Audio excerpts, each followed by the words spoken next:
What's up guys, this is Matt and David, and thanks for choosing to get your gaming news here at Livewire. Today we are continuing one of the channel's main series of For Honor, and in this discussion we are taking a look at the additional customization in For Honor, which focuses mainly on weapon and armour customization.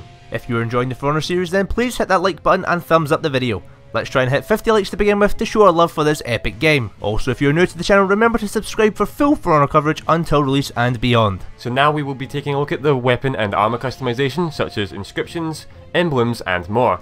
And that's all coming up after this.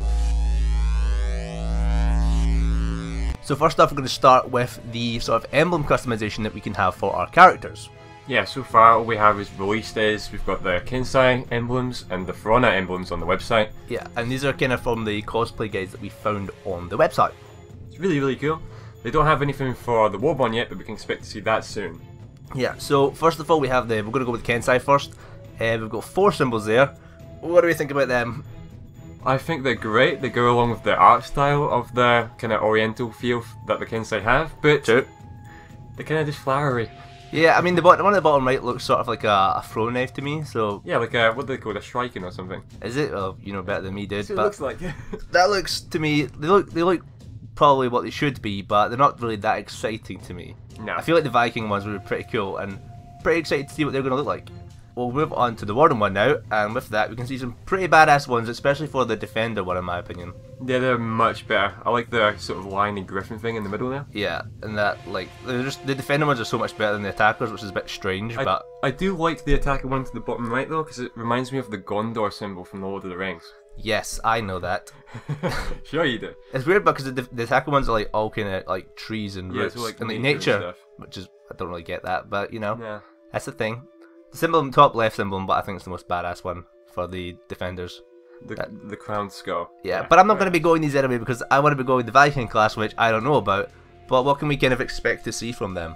Like a ship of some kind. Yeah, I was thinking, you know, that the Viking ship, like the front of it, you yeah. know, maybe the cool thing at the front. Don't know what it's called. Maybe some of the viewers will know what that is. I don't know. But I'm also thinking like either like a helmet or like a big axe, something like that, or just fire. Dual axes. No, I reckon there'll be something to do with like the Norse gods. Okay. Like a 4 like hammer with like lightning coming down. That would be badass. That'd be cool. I really am looking forward to seeing what they are because that's what I'm gonna go, and I'm pretty excited.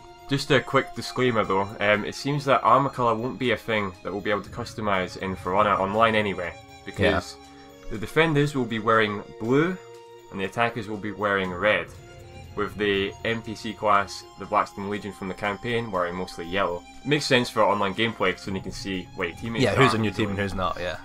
Sweet. Like so it makes sense, but some of you might be a bit disappointed in that. I would but like to have a green guy. Green? Favorite color. Really? Well, I'm happy with red. Red's good. Of course. But for those who are a little bit disappointed, we can bring to you that when we look back at our old videos, we actually remembered about the fact that you've got this Legacy Battle Pack, which kind of confirms different armor outfits. Yeah, so we've got the Crusader Warden outfit there, the Sea Snake Raider, and the Kabuki Kensai. Yeah, and they look pretty badass, not gonna lie. Yeah, it seems to be like a variation on like the helmets and just the armor style. What's interesting here is they have all the same color, they're all wearing red. I don't know if that's going to be a thing, or if you'll have like the blue one for the defenders. Yeah, I'm going to say that's just what they have, because that's just presuming the picture's taken from an attacking point of view, and the defending version of that will just be that, but blue. I really like the Crusader Warden. It reminds me of the Templars from Assassin's Creed. Yeah, it kind of looks like English knights to me. Yeah, that's what you were trying to say, basically. So we saw from a video we brought out earlier in the week, literally yesterday. Yeah, that we have legendary weapons that could be coming into the game. I really hope they are.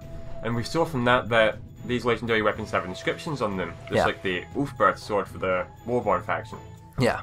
What would be really cool is if we could have these inscriptions for our online swords. So that could be like your name or your sort of battle tag you can kind of put on the sword? Yeah, you can have like your clan name or whatever. What would you put if you had the chance to do that? Livewire. It's gotta be Livewire. Okay, I'd probably just put my name, not gonna lie. Oh, Death by David. That's one right on it. Something along those lines. Very cool. Continuing on from the legendary weapon though, it'd be cool if you could upgrade these things online. So if you had your own personal sword, that would get better as you played the game.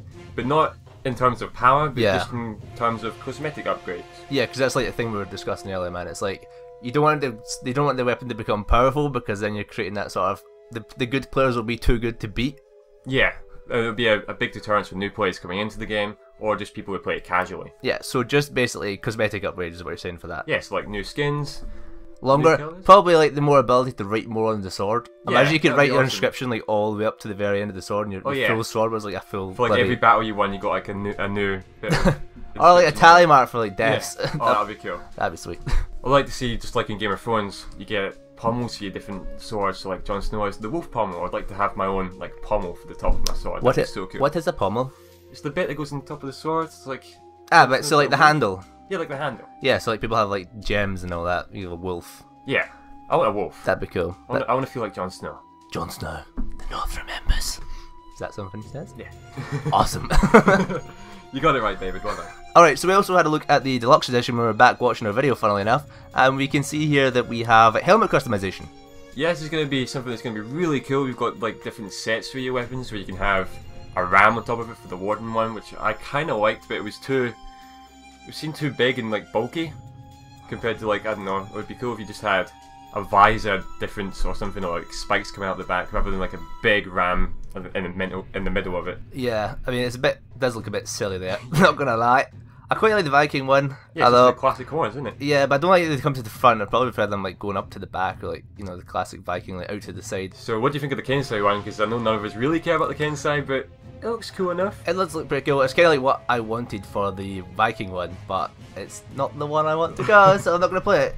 But it does look pretty cool, I guess, but again, Viking for the win. A problem with this though is it seems like they're focusing on just the helmets. They better not just do that, because I like to see maybe new greaves for your armor, or like a new chest plate, and they better not just be helmet customization. I hope they do the full armor piece.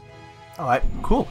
And that wraps up all the new customization we can expect, but what would you guys like to see included? You can click on the card at the top of the screen to vote on some of our ideas, and comment your own thoughts and ideas below. We hope you enjoyed yet another discussion from our For Honor series, so if you enjoyed this video and haven't already, consider subscribing to catch all our For Honor coverage. You can click on our faces to get to know us a little better. Click here for that full For Honor news playlist to catch up on anything you might have missed. Or click here to watch our full Ghost Recon Wildlands news series. Until next time folks, have a good one and we'll catch you later.